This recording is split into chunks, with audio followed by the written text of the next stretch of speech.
Assalamualaikum warahmatullahi wabarakatuh. Halo, perkenalkan saya Farah Dita Anggraini dari FK UIN Syarif Hidayatullah Angkatan 2018. Di sini saya akan membawakan materi tentang perkembangan bahasa Indonesia. Yuk kita mulai. Materi yang akan saya bawakan terbagi menjadi 3 bagian, yakni sejarah perkembangan bahasa Indonesia, kedua peristiwa penting yang memiliki arti dalam perkembangan bahasa Indonesia, yang ketiga adalah kedudukan bahasa Indonesia. Sejarah, mempelajari masa lampau untuk membangun masa depan.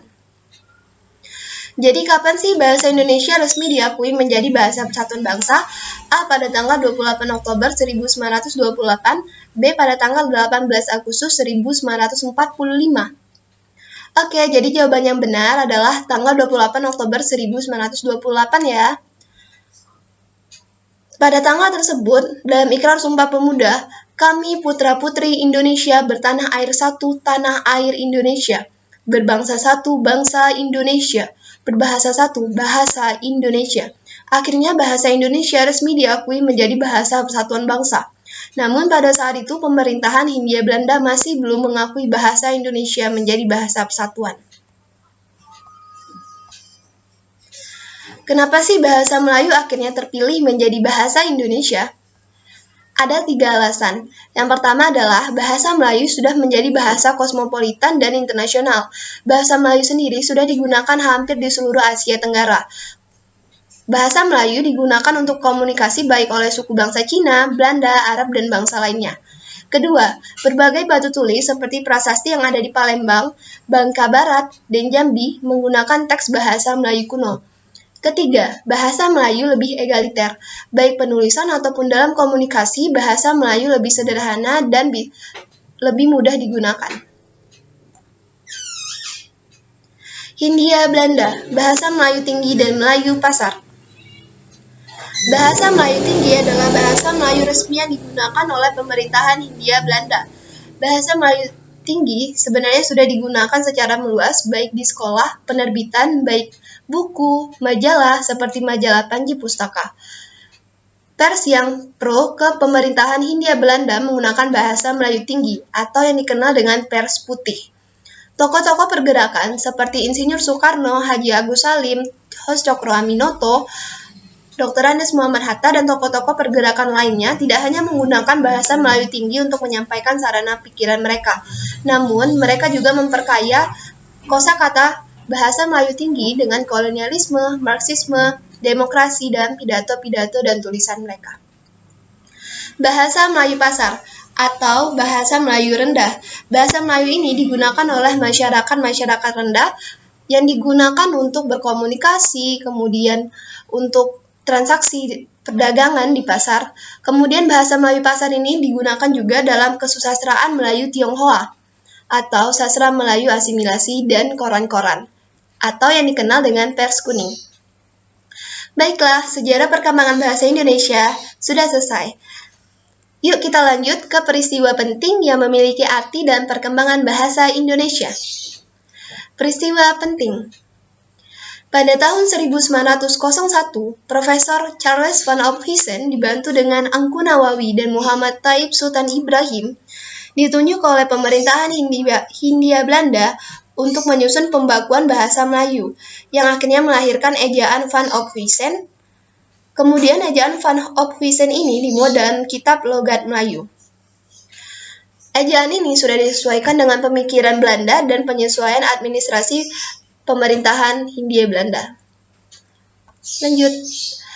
Ini adalah alur dari tahun 1917 hingga tahun 1933.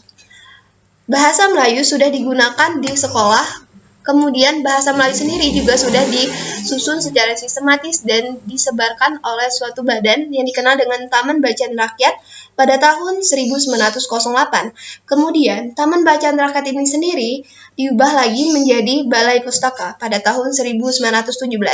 Tidak hanya untuk menyebarkan bahasa Melayu, Balai Pustaka ini juga untuk mengontrol dari tulisan-tulisan sastrawan yang sifatnya dapat merusak kolonialisme dan dapat membangkitkan nasionalisme. Pada tanggal 25 Juni 1918, keluarlah ketetapan dari Ratu Belanda yang memberikan kebebasan untuk anggota Dewan Rakyat untuk menggunakan bahasa Melayu dalam perundingan-perundingan. Tahun 1933, Sultan Takdir Ali Shah Banda menerbitkan majalah Pujangga Baru. Penerbitan majalah Pujangga Baru ini merupakan respon atas sensor dari Balai Pustaka terhadap karya-karya sastrawan yang lainnya. Majalah Pujangga Baru menimbulkan pro dan kontra sendiri di kalangan intelektual dan kalangan sastrawan. Kongres Bahasa Indonesia tahun 1938. Kongres Bahasa Indonesia ini diadakan untuk memperingati 10 tahun Sumpah Pemuda. Kongres Bahasa Indonesia dihadiri oleh intelektual dan sastrawan yang akhirnya menghasilkan beberapa keputusan penting, yakni mengganti ejaan Van Ophuijsen, pendirian Institut Bahasa Indonesia, kemudian pendirian perguruan tinggi kesusastraan. Selanjutnya, ini adalah alur dari tahun 1942 hingga sekarang. Tahun 1942 hingga 1945, Jepang melarang penggunaan bahasa Belanda, sehingga bahasa Indonesia akhirnya resmi digunakan untuk penyelenggaraan pemerintahan Jepang. Pada tahun 1947, ketika NKRI kota pemerintahannya berada di Yogyakarta, dibentuklah suatu panitia ejaan bahasa Indonesia yang akhirnya melahirkan ejaan Sowandi. Tahun 1963, adanya upaya pengadaan ejaan Melindo, yakni Melayu Indonesia. Namun, upaya ini berakhir karena situasi politik antara Indonesia dan Malaysia yang pada saat itu memanas. Pada tahun 1972,